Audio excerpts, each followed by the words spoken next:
नमस्कार प्यारे बच्चों, कैसे हैं आप सब। आशा करता हूँ कि सब अच्छे होंगे। तो चलिए शुरू करते हैं। आज हमारे पास दो वर्कशीट आई हैं। पहली होगी हमारी वर्कशीट नंबर 03A। ये हमारी हिंदी की कार्यपत्रिका होने वाली है। इसी के साथ साथ हमारे पास दूसरी वर्कशीट भी आई है 03B, ठीक है, जो कि हमारी ईवीएस की वर्कशीट होने वाली है। तो इस वीडियो में हम ये दोनों ही वर्कशीट करने वाले हैं। चलिए पहले अपनी हिंदी की कार्यपत्रिका से शुरुआत करते हैं। तो हमारी ये वर्कशीट नंबर 3 है और ये हमारी 5 अप्रैल 2021 की है। यहाँ पर बच्चे अपनी क्लास का सेक्शन, यहाँ पर अपना नाम और यहाँ पर अपने टीचर का नाम लिखेंगे। चलिए इसको पढ़ना हम शुरू करते हैं। सबसे पहले लिखा है, नमस्ते प्यारे बच्चों, आशा है कि आप सब प्रसन्न व स्वस्थ होंगे। आइए अब नीचे लिखी बातचीत को ध्यान से बोलकर पढ़ते हैं। तो यहाँ पर बातचीत किसके बीच हो रही है? गीता और सीमा के बीच। चलिए देखते हैं क्या कह रहे हैं। सबसे पहले गीता कह रही है, सीमा आज क्या विष अमृत का खेल खेलें? फिर सीमा कहती है, नहीं, ऊंच नीच का पापड़ खेलते हैं। फिर गीता कह रही है, यहाँ ऊंची नीची जगह नहीं है, कैसे खेलेंगे? चलो एक नहीं अनेक रंगों वाला खेल रंगारंग कौन सा रंग खेलते हैं। सीमा कहती है, ठीक है। बच्चों, आपने रेखांकित शब्दों पर ध्यान दिया? यह सभी शब्द उल्टे अर्थ बताने वाले शब्दों के उदाहरण हैं। जैसे विष, विष क्या होता है? जहर, ठीक है, उसका उल्टा क्या हो गया? अमृत, ठीक है। ऊंच का उल्टा नीच, और इसी तरह एक का उल्टा अनेक। देखिए यहाँ पर वो क्या कह रहा है, जो भी इसने शब्दों को क्या कह रहा था, रेखांकित कर रखा था या हाईलाइट भी कर रखा था, ठीक है। यहाँ पर देखिए सबसे पहली लाइन में क्या है, यहाँ पर है विष और अमृत, ठीक है, यानी ये विपरीत शब्द है। विष का मतलब जहर, अमृत उसका उल्टा हो गया। फिर है ऊंच नीच, ऊंच यानी जो ऊंचा है और नीच यानी जो नीचा है, तो ये भी उल्टे हो गए। फिर क्या है, एक, एक यानी एक, अनेक यानी एक से ज्यादा, तो ये भी उल्टे शब्द हो गए, ठीक है। वो यही यहाँ पर दिखा रहा था। फिर ये क्या कहना चाह रहा है कि जो शब्द किसी दूसरे शब्द का उल्टा अर्थ बताते हैं उन्हें विपरीत या विलोम शब्द कहते हैं, ठीक है। यानी कोई ऐसे शब्द जो एक दूसरे का उल्टा, ठीक है, उल्टा अर्थ बता रहे हैं, उनको हम क्या बोलते हैं? विपरीत या विलोम शब्द। विपरीत का मतलब भी उल्टा ही होता है, ठीक है। तो हमने क्या सीखा? विलोम शब्द के बारे में सीखा। विलोम शब्द कौन से होते हैं? जो एक दूसरे का उल्टा अर्थ बताते हैं। आइए नीचे के प्रश्नों को देखते हैं। सबसे पहले प्रश्न नंबर 1 में लिखा है कि चित्र देखकर शब्द पहचानिए व उनके विलोम यानी उल्टे अर्थ वाले शब्द भी लिखिए। देखिए सबसे पहले चित्र देखते हैं। यहाँ पर ये बच्चा क्या कर रहा है? ये रो रहा है। नीचे क्या लिखा है? रोना। फिर दूसरा बच्चा देखिए ये क्या कर रहा है? ये हंस रहा है। तो यहाँ पर हम क्या लिखेंगे? हंसना, ठीक है। तो ये दोनों शब्द क्या हो गए? विलोम शब्द हो गए, यानी उल्टे अर्थ वाले शब्द हो गए, ठीक है। ऐसे ही हमें बाकी के भी करने हैं। यहाँ पर क्या है? एक चींटी है, वो क्या है? छोटा। फिर उसके साइड में क्या है? एक हाथी है। हाथी क्या है? बड़ा, ठीक है। तो यहाँ पर हम क्या लिखेंगे? बड़ा। फिर देखिए यहाँ पर क्या है? ये गर्मी दिखा रहा है कि देखो इसने हाथ में नारियल पकड़ रखा है, पंखा पकड़ रखा है, धूप बहुत तेज निकली हुई है, ठीक है। तो ये क्या है? गर्मी है। लेकिन साथ में क्या है? देखिए बर्फ गिर रही है, उसने कैप पहन रखी है, मफलर लगा रखा है।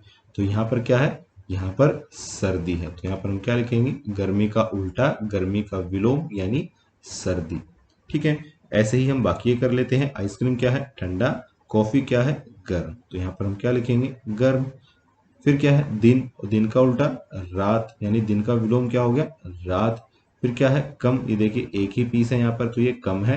यहाँ पर देखिए कितना ज्यादा है, तो यहाँ पर क्या आएगा? ज्यादा, ठीक है। तो यानी कम का उल्टा, कम का विपरीत क्या हो गया? ज्यादा, ठीक है। ऐसे ही हमें ये सारे करने थे। चलिए आगे बढ़ते हैं। फिर आते हैं प्रश्न नंबर 2 पर। यहाँ पर क्या लिखा है कि रेखांकित शब्दों के विलोम शब्द खाली स्थान में लिखिए। यानी जो भी शब्द इसने रेखांकित किए हैं, यानी जिनके नीचे इसने रेखा लगाई हुई है, जैसे ये देखिए सच के नीचे यहाँ पर लाइन लगाई हुई है, फिर नया के नीचे लाइन लगी हुई है, हार के नीचे और पास के नीचे, तो इन शब्दों का क्या करना है हमें? इनका विलोम शब्द यानी इनके उल्टे अर्थ वाले शब्द इनके सामने हमें लिखने हैं। आइए देखते हैं कैसे। सबसे पहले है, हमें हमेशा सच बोलना चाहिए, ठीक है। तो सच का उल्टा क्या हो गया? झूठ। तो यहाँ पर हम क्या लिखेंगे? झूठ, ठीक है। फिर देखिए दूसरा क्या है? हम आज खेल में हार गए। अब देखिए हार का उल्टा क्या होगा? जीत। यहाँ पर हम क्या लिखेंगे? जीत। फिर देखिए नंबर 3 पर क्या है? आज तुमने नया कोट पहना है, ठीक है। नया, तो नया का उल्टा क्या हो गया? पुराना। तो यहाँ पर हम क्या लिखेंगे? पुराना। फिर देखिए नंबर 4 पर क्या है, राजीव मेरे घर के पास रहता है। ठीक है, पास का उल्टा क्या होगा, दूर। ठीक है, एक पास है एक दूर है, तो ये इन शब्द इनके क्या हो गए, विलोम शब्द हो गए। ठीक है, चलिए अब आते हैं प्रश्न नंबर 3 पर। यहाँ पर क्या लिखा है, आइए बच्चों नीचे दिए गए चित्र का विपरीत चित्र बनाते हैं। देखिए यहाँ पर हमें क्या करना है, इसका विपरीत चित्र बनाना है। विपरीत का मतलब मैंने आपको बताया था, विपरीत का मतलब होता है उल्टा। ठीक है, यहाँ पर क्या है, यहाँ पर एक बच्चा है वो बहुत ही उदास है। ठीक है, तो यहाँ पर ये उदास का चित्र बनाया हुआ है। तो यहाँ पर क्या है, उदास का उल्टा, उदास का विपरीत, यानी उदास का विलोम शब्द क्या हो गया, खुश। ठीक है, तो यहाँ पर हमें एक ऐसे बच्चे का चित्र बनाना है जो बहुत ही खुश है। तो आप अपने हिसाब से जिस भी तरीके से आपको ठीक लगे आप एक चित्र बना सकते हैं। ठीक है, मेरी ड्राइंग तो थोड़ी सी ऐसी है, लेकिन आप अपने हिसाब से बना सकते हैं। यहाँ पर एक ऐसे बच्चे का चित्र बनाना है जो क्या है, खुश है। ठीक है, तो इस तरीके से आपको ये वर्कशीट करनी थी। आज हमने विलोम शब्द के बारे में सीखा। विलोम शब्द कौन से होते हैं, जो एक दूसरे के विपरीत यानी उल्टा अर्थ बताते हैं। ठीक है, बहुत सारे विलोम शब्द की प्रैक्टिस भी हमने यहाँ पर की है। चलिए अब हम दूसरी वर्कशीट कर लेते हैं। तो ये हमारी दूसरी वर्कशीट है। ये वर्कशीट भी हमारी 5 अप्रैल 2021 की है। यहाँ पर बच्चे अपना नाम लिखेंगे, यहाँ पर अपने टीचर का नाम लिखेंगे। चलिए ये वर्कशीट किस चीज की है, हमारी ईवीएस की वर्कशीट है। चलिए, नमस्ते प्यारे बच्चों, उम्मीद है कि आप सभी स्वस्थ होंगे। आप सभी का हमारी नई कक्षा में स्वागत है। आइए देखते हैं हमें करना क्या है। बच्चों, हम सभी अपने दैनिक दैनिक यानी डेली, जो रोज के जीवन होता है, रोज हम जो भी चीज करते हैं उसको हम क्या बोलते हैं, दैनिक जीवन में अलग अलग प्रकार के माध्यमों से अपने विचारों एवं सूचनाओं का आदान प्रदान करते हैं। देखिए कुछ बच्चों को हो सकता है ये लाइन समझ में नहीं आई हो। ये क्या कहना चाह रहा है, वो ये कह रहा है कि हम डेली जो है यानी रोजाना क्या करते हैं, हम अपने विचारों को यानी जो भी चीज हम सोचते हैं या कोई चीज हमें पता चलती है उनको हम क्या करते हैं, एक दूसरे को बताते हैं। किसी को भी बता सकते हैं, अपने मम्मी पापा को बता सकते हैं, अपने दोस्तों को बता सकते हैं। ठीक है, हम वो चीज़ें, अपने विचार जो हमारे दिमाग में चीज़ें आती हैं या हमने कहीं पे कोई बात सुनी है या हमें कोई चीज़ सोच कर लगा हो कि ऐसा होना चाहिए वैसा होना चाहिए, तो वो सारी चीज़ें हम क्या करते हैं, हम एक दूसरे को बताते हैं। ठीक है, अलग अलग तरीके से हम उनको बताते हैं। वो कौन से तरीके हैं, आइए देखते हैं। इन्हीं माध्यमों को संचार के माध्यम कहा जाता है। यानी जो भी आप अलग अलग तरीके अपनाते हैं उनको हम क्या बोलते हैं, उनको हम माध्यम बोलते हैं, अलग अलग तरीके बोलते हैं। ठीक है, और इन तरीकों को क्या बोला जाता है, संचार के माध्यम। ठीक है, संचार का मतलब क्या होता है, एक दूसरे को अपने विचार या सूचनाएं बताना। आज संचार के साधनों यानी मीन्स ऑफ कम्युनिकेशन, कम्युनिकेशन का मतलब क्या होता है, कम्युनिकेशन का मतलब होता है संचार यानी एक दूसरे को अपनी बात बताना। ठीक है, के द्वारा ही हम कोई भी सूचना और जानकारी आसानी से एवं कम समय में प्राप्त कर या भेज सकते हैं। तो यही कह रहा है कि जो हमारे पास अलग अलग माध्यम आ गए हैं, अलग अलग साधन आ गए हैं। ठीक है, किस चीज के साधन आ गए हैं, संचार के यानी कम्युनिकेशन के, यानी एक दूसरे को अपनी बातचीत बताने के अलग अलग साधन आ गए हैं। उनका इस्तेमाल करके हम क्या कर सकते हैं, बहुत ही कम समय में अपने विचार या तो दूसरे को भेज सकते हैं या उनके किसी और के विचार अपने पास पा सकते हैं। ठीक है, यानी आप एक दूसरे से बातचीत बहुत ही आसान तरीके से कर सकते हैं। ठीक है, तो ये यहाँ पर बता रहा था कि अगर हमें एक दूसरे से कम्युनिकेट करना हो, कम्युनिकेशन करना हो या संचार करना हो तो उसके अलग अलग तरीके होते हैं। ठीक है, और आज के समय में टेक्नोलॉजी इतनी बढ़ गई है कि कम्युनिकेट करना या संचार करना बहुत ही आसान हो गया है। कैसे हो गया है, आइए देखते हैं। नंबर 1 पर लिखा है, प्यारे बच्चों, कुछ संचार के साधनों के चित्र नीचे दिए गए हैं। चित्रों को पहचान कर उनका नाम कॉपी में लिखिए। ठीक है, इन साधनों में से आपके घर में सबसे ज्यादा इस्तेमाल होने वाले माध्यमों के नाम भी लिखिए। देखिए यहाँ पर क्या कह रहा है कि संचार के अलग अलग साधन यहाँ पर इसने चित्र बनाकर दिखाए हैं। अब वो क्या है, हमें उनके नाम लिखने हैं। ठीक है, और साथ साथ ये भी बताना है कि आपके घर में सबसे ज्यादा इनमें से कौन सी चीज इस्तेमाल होती है, वो भी आपको बताना है। तो देखिए सबसे पहले नंबर 1 पर क्या है, ये तो एक न्यूज़पेपर है यानी अखबार है।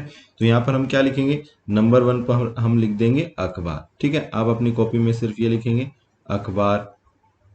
ठीक है, अखबार में डेली आता है अखबार सबके घर में, ठीक है, उसमें खबर आती है। दूसरे नंबर पर क्या है, दूसरे नंबर पे तो टीवी है, टेलीविजन है, ठीक है, तो टेलीविजन से भी हमें बहुत सारी चीजें पता चलती हैं।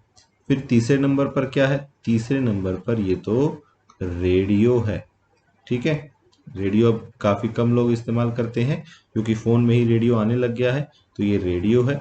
फिर चौथे नंबर पर क्या है, ये तो कंप्यूटर है, ठीक है, आपने स्कूल में भी देखा होगा कंप्यूटर।